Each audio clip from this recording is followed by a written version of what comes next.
Coucou, bonjour bien-aimés, je suis le pasteur Julien Gomo, pour ceux qui ne me connaissent pas encore, et j'ai mes enfants qui aiment aussi bien m'appeler Maman Chouchou. Ce matin, je voudrais que nous partagions encore un petit bout, une petite portion de l'Évangile.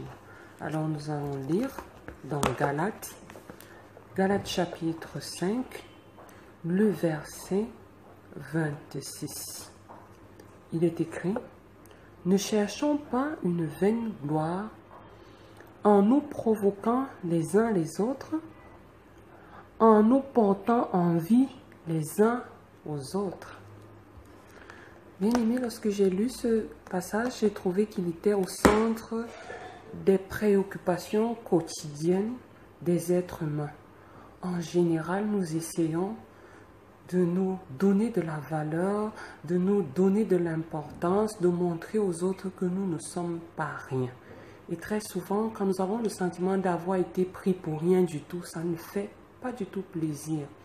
Et cet état d'esprit-là, souvent, nous le transportons même dans notre vie spirituelle, dans notre vie chrétienne. Et nous oublions souvent qu'en tant qu'enfant de Dieu, il est difficile de parler de Dieu, de parler d'amour et d'être soi-même quelqu'un d'orgueilleux, quelqu'un qui cherche toujours à prendre le dessus sur les autres, quelle que soit la manière.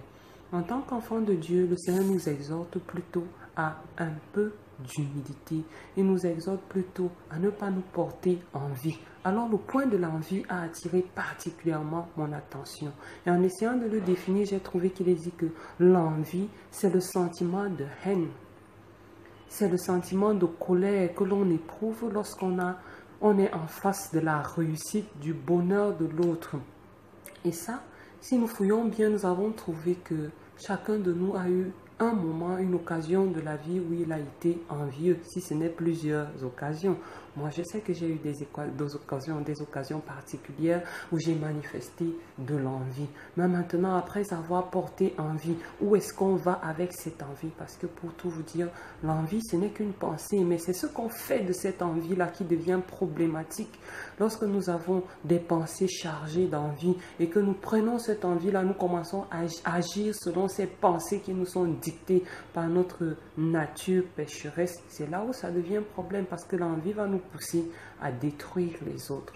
L'envie va nous pousser à jalouser les autres. L'envie va nous pousser à chercher à être au-dessus des autres et à détruire la relation que nous pouvons avoir avec les autres. Nous pouvons détruire nos relations familiales, nous pouvons détruire nos relations professionnelles, nous pouvons détruire nos relations d'amitié lorsque nous sommes des êtres envieux. Alors, l'envie ne nous apporte rien. Qu'est-ce que nous allons prendre ce matin comme cheminement pour pouvoir sortir de l'envie? Premièrement, nous allons nous dire qu'il faut savoir apprécier les autres. En réalité, Dieu n'a pas donné à tous les êtres humains les mêmes capacités. Certains ont reçu 5 talents, comme dans la parole, d'autres en ont reçu 2, 3, 1. Le plus important, ce n'est pas le talent, le plus important, c'est ce qu'on en fait. Et nous, à côté, lorsque nous avons un talent et qu'un autre a 2, 3, 4, qu'est-ce que nous pouvons faire? Nous devons apprécier. En appréciant cette personne, nous apprécions le Dieu créateur qui lui a donné ses capacités. Mais en jalousant, en enviant la personne, nous jalousons et nous envions qui? Dieu. Nous disons à Dieu, tu as mal fait de lui donner cette chose plutôt qu'à moi. La seconde chose que nous devons apprendre à faire, bien aimé, c'est apprécier ce que Dieu nous donne à nous. Nous apprécions d'abord ce qu'il donne aux autres et après nous apprécions ce qu'il nous donne à nous parce que chaque être humain a de la valeur et notre valeur ne s'apprécie pas en s'opposant à celle des autres. Nous devons apprendre à dire merci Seigneur pour ce que tu m'as donné à moi, merci Seigneur pour ces capacités parce qu'elles me viennent de toi. Et enfin, nous devons savoir, bien aimé, que l'envie, la jalousie ne sont que des pensées et ces pensées à ce titre-là peuvent être rejetées. Lorsque l'ennemi nous les apporte, nous pouvons dire non, tout simplement. Et elles n'entreront pas pour siéger en nous. Voilà, bien aimé, ce que je voulais que nous puissions partager ce matin.